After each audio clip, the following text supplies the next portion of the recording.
Greetings, everybody. This is our fifth week of video class, and in this particular class, I'm going to cover Gustafson and Barsis law, and also a law that I mentioned would be, I guess, our law, ENEE446 law, and this builds up on what we covered during our fourth week of classes when we talked about Amdahl's law and speed up utilization and efficiency as well as redundancy concepts. So this will be the first part of actually a week 5 video, and in the second part I will come back and talk about benchmarking. So let's just get started with Gustafson and Barsis law. We could state that Amdahl's law is what we call a fixed load law. In other words, we fix the load and then we come up with a bound on how much speed up we can actually obtain by trying to introduce parallelism into carrying out a computation. So this fixed load assumption ultimately allows us to take ratio of find a ratio of two time periods, one of which will be doing something completely sequentially, and then the second time would be the time to do the same computation in parallel. And as you recall, we took that sequential time and then looked at the possibility that one portion of that time could be speeded up while the second portion may not be. And then based on that separation of time into two components, we then had the Amdahl's law. So what Gustafson and Barsis law does, it relaxes the assumption that the load itself is fixed, especially that portion of the load that is parallelizable must be remain fixed is something that Gustafson and Barsis law kind of um, uh, not agrees with, I should say. And so with that assumption, that is, with the assumption that the parallelizable load can be scaled, and with this scaling of the load, the time remains because we also scale the resources proportional to this scaling of the parallelizable part. We effectively fix the time for the parallelizable computation of an increased load plus the portion of a load that is not parallelizable. And that fixed time is then compared to the time that will have to be stretched if things were to be done sequentially. And so then we get a sort of a linear speed up, as we'll see on the next slide. But before I actually even bring that up, just to give some credence, I guess, to this idea of Gustafson and Barsis, if you think about a computation where, or a task, where certain parts are identified as compiling and assembling and loading a computer program into a computer's memory, and then proceeding with the execution. If you just take those pieces of the portions of the task, it doesn't matter how big an array, for example, you process, if that's what your computation. Uh, when it comes to the compilation and assembly and the loading of the program that you've written to do that. In other words, scaling your computation by making your array bigger does not impact in any way the time to compile, assemble, and load that program into your computer's memory. The only thing that will change, of course, will be the execution time if you didn't bring into it some additional resources. And so this is precisely what Gustafson and Barsis does. They actually do bring that additional set of resources, and that way they can keep the time fixed. So this is like a fixed time speed up law as opposed to fixed load speed up law. And formally, we could say that a workload at a task or a task L can be divided into two parts, L1 and L2, where L1 and L2 would take T1 and T2 time to execute, respectively, of course, with the total time of execution being T1 plus T2, and we call that T. Now we then further take T1 and then make it a portion of T by way of this QB times T, and then T2 the remaining portion of T, which is 1 minus QB times T. So when you add the two together, you basically get T, which is what you should get. And then of course QB is some number less than or equal to 1. Now given that we have this workload taking these amounts of time, QB times T and then 1 minus QB times T, let's say that we could actually take that second portion, that is load 2, and scale it by a factor of P. Now that the load has gone up by a factor of P, it's become P times L2. And load L1 has remained the same. So with this, if we make the assumption that we could actually increase our resources to do this second portion of the total load, then we can assert that the execution time should not change. It must remain as T2. And that, of course, we do by simply increasing, for example, the number of processors from 1 to P. And this is very intuitive. There's really not much to delve into in here. And so we make that, that observation. And when we do, we also make the additional observation that if we did not use P processors to do this computation, still in time T2, then we have to assume that with a single processor, let's say, this will take P times T2 time to do. Because we were able to reduce it to T2 with P processors, that means with a single processor it has to take P times T2 time.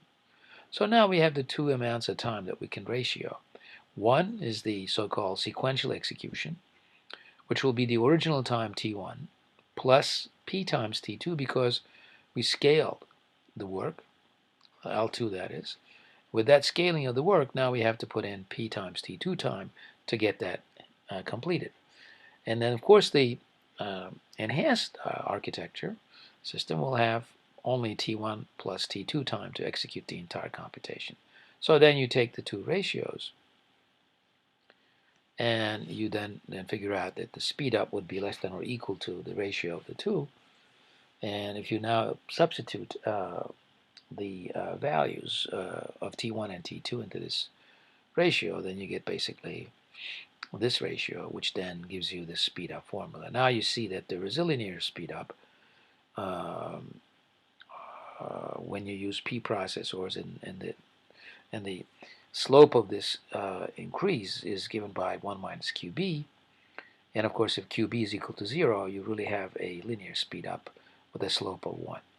And that is to say, as you increase your resources, which in this case the number of processors, then you have a proportional increase in the amount of speed up, which is the most ideal case that you can have.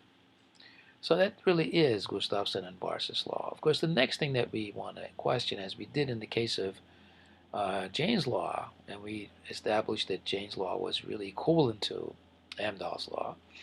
Now we're going to establish one more time that there is such a relationship between Gustafson and Barsa's and Amdahl's law.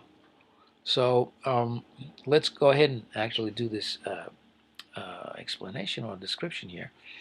Let's say that we have two speed up formulas, one of which represents our speed up with respect to Amdahl's law, that is SA of P, and then another one that describes our speed up with respect to Gustafson-Barsa's law, which is this SG of P. Now we want to establish the relationship.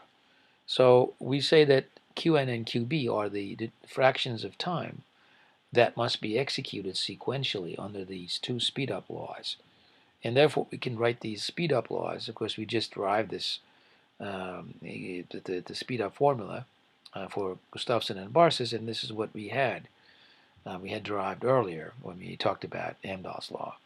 This is the portion that could be infinitely speedable, and this of course tends to 0 in the end, and so we get a speed up of 1 over QA, if in fact P tends to infinity. If not, then this will have a contribution to the denominator, and therefore the speed up will be a little less. And now we're going to make one little transformation to really show that the two are equivalent. All we need to do is to replace QA here by QB over QB plus 1 minus QB times P. And of course 1 minus QA follows from this relationship. To subtract this from 1, and you get this formula here.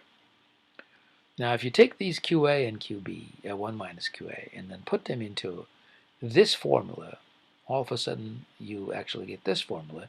And we did do this in detail in class, if you recall.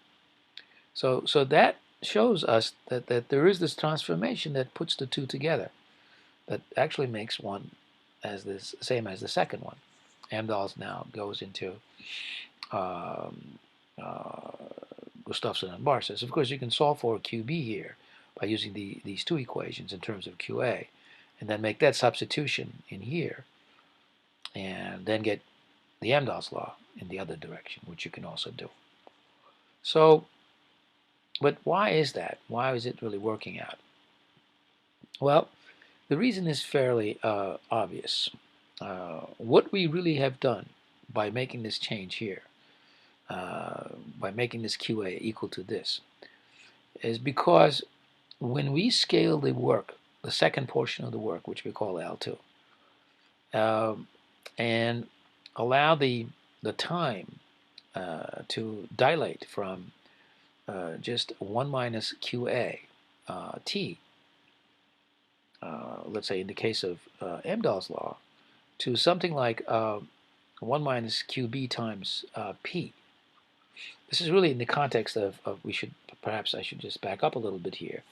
What this represents here, this ratio, let me see if I can state this more clearly, is this: that there was a fraction of time that we couldn't speed up in in getting this task that we wanted to speed up, and that portion of the time, which the work itself was L1, and the portion of time was QB times T, which is what we wrote up here. So that portion of time is the sequential thing that we cannot shrink, because that's not speedable. However, if we use Amdahl's law, that portion now shrinks in the total amount of time that we need to,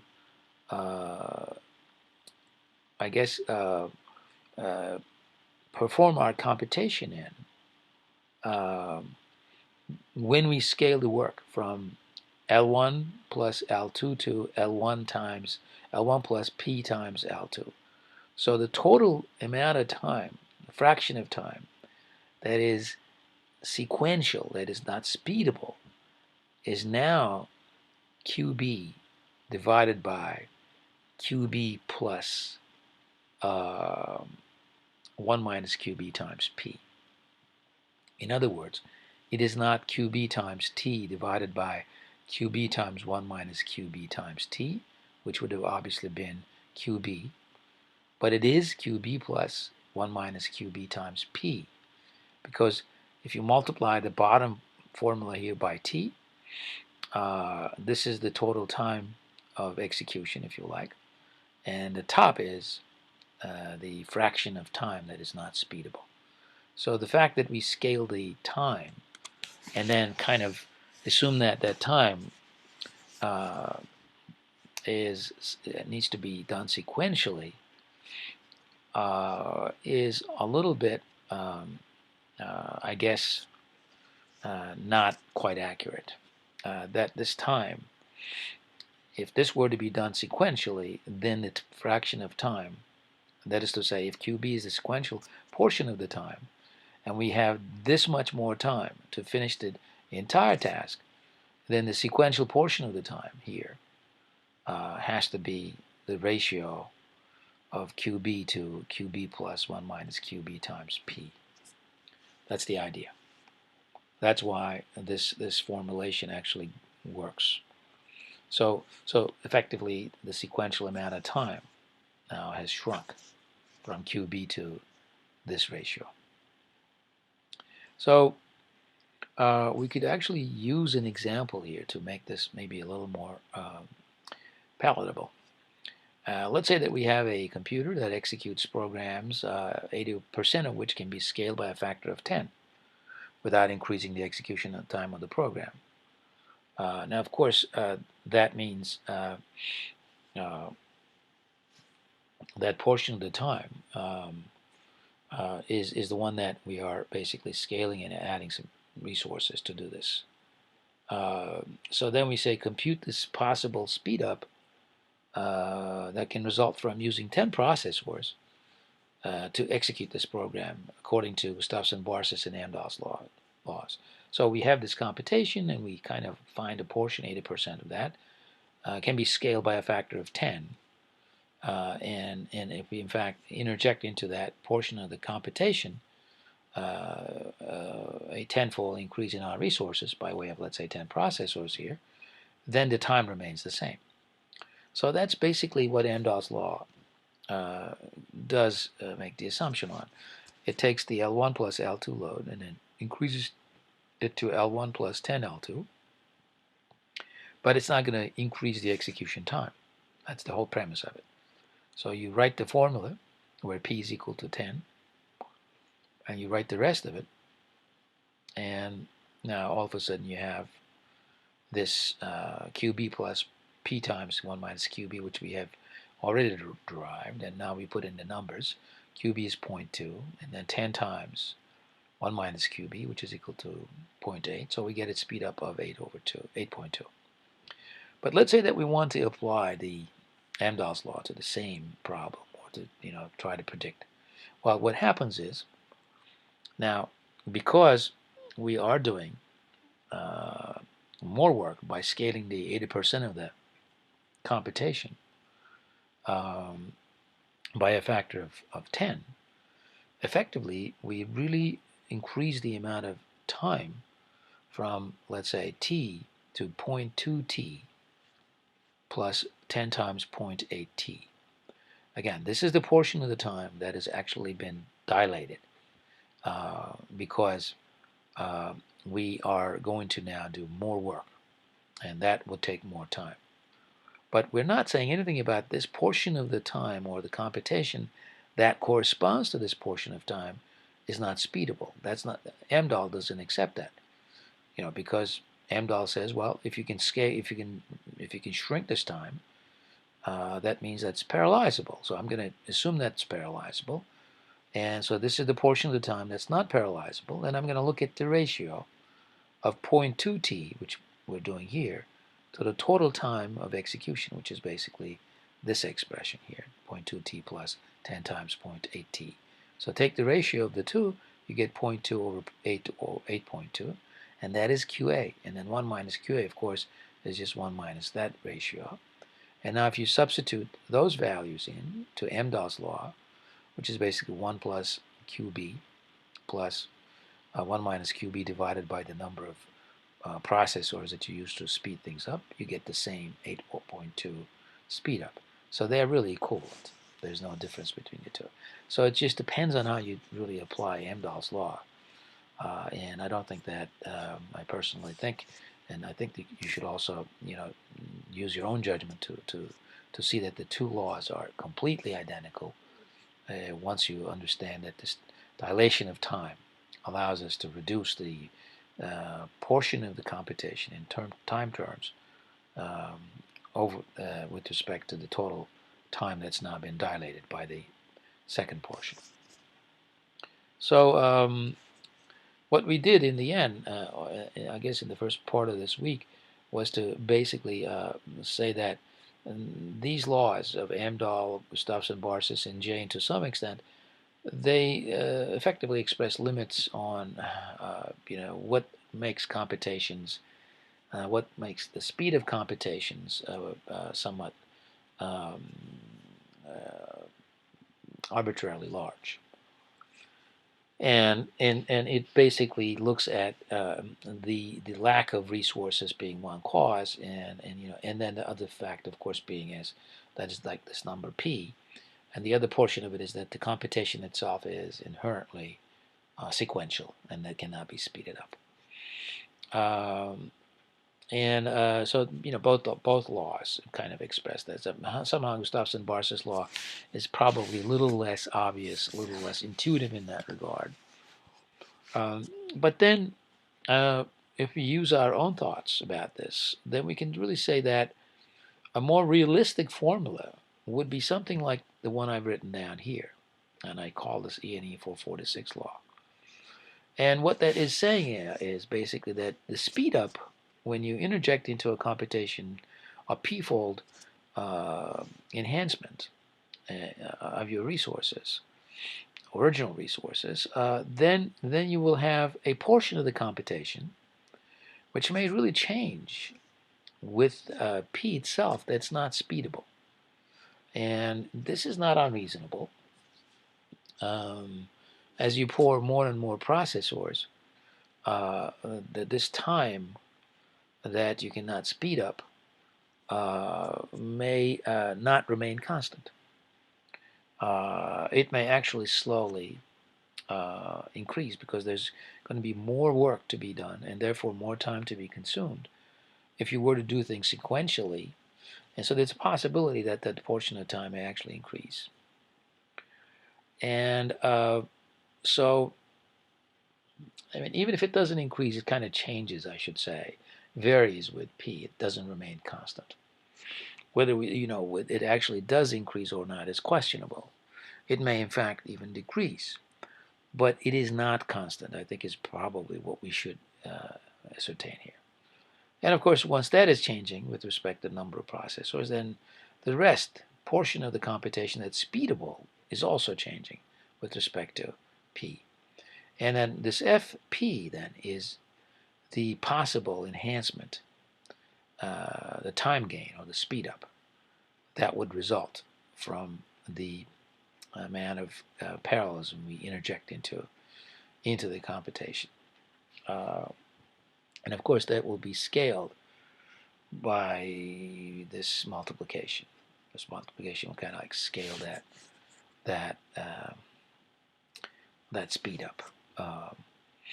And of course, in the case of Gustafsson-Barsa's law, these are constants. It sort of like has the form of Gustafsson-Barsa's law. This has, but instead of writing p here, we've written f of p, and instead of writing q and 1 minus q, we've actually written here qp and then 1 minus qp. Again, that's because we think that the amount of time that is sequential will change with p. And if it doesn't, if it's a constant, you can always make those substitutions, and the kind of formula goes back to kind of Gustafsson-Barsa's, except this f of p may not necessarily be p. It could be something less than p. So we actually assume that f of p is more like p over log p. And this sort of comes out of the fan-out restrictions of the structures that we actually compute our tasks on, memory as well as circuits that we use to make computations may bring about such limitations. So so this is really the law, and as long as you figure out what f of p is and q of p is, based on what computation that what maybe class of computations you're performing, you can then write this law. This is more like an equation than, and in fact, than inequality, because we're saying that there will be such a relationship between speed up and the number of processors and then the sequential portion of the time. Now, we can actually use again Amdahl's law to come up with a speed up based on what we have just derived over here. But the thing is, it kind of provides additional rationale to the fact that the speed up is more like p over log p. And so to get this, to derive this by Amdahl's law, we just have to assume that we have constant fan out, like a binary tree, computation, as I mentioned during the lecture in class, that we are, let's say, computing, we're summing p numbers, and therefore we're going to have p minus 1 additions, and we cannot really finish this computation in less than log base 2 p steps, and therefore we can say that there is a built-in sequentiality to this computation, that if we were to do this in rounds, there is this portion of time which corresponds to the levels of a binary tree where we pair these operands. Let's say, paired n over 2 pairs, n over 4 pairs, and so keep going all the way to the root when you have ultimately one pair left. That but just binary tree fashion computation will take log p steps. So log p steps out of the p steps that we have to perform has to be done sequentially, and that's q of p. This is what I was kind of referring to. Now, in this relationship, as p increases, this actually decreases. It kind of tends to 0. So maybe this is what really gives rise to a fairly a sort of universal speed up law, which is p over log p in this case, because that portion of the computation, which is what this portion here represents, you can make it go to 0. But even if you did, whatever remains, which is basically p minus 1 minus log p time over p, which is what we really have, and that's how that formula has been written over here, is going to be going to dominate this term here at the bottom. Again, this time is basically 1 minus QA, which is this whole term. So you have to take this and subtract this from 1, and then multiply it by the number of processors that you use in the system. Of course, the maximum number of processors that you use will be p over 2, because you have p operands, and therefore you really, when you first pair them up, you're going to need pn over 2 processors. P over 2 processors, I'm sorry, that's where this p over 2 comes from. And then this whole expression dominates because this tends to 0. And when you look at this, you can kind of see what this will end up being. And you can sort of see that there shall be a term that will be, that'll just go up to the top, which is really what this term is all about. And then you will have, as you let your p tend to infinity, you could see that this is going to be basically p over log p. Just simplify it by dividing both sides by p, and then this becomes constant, and this p or p minus 1 disappears, one or the other, with these p minus 1 terms like being canceling out. Then you have p over log p, and that's reasonable.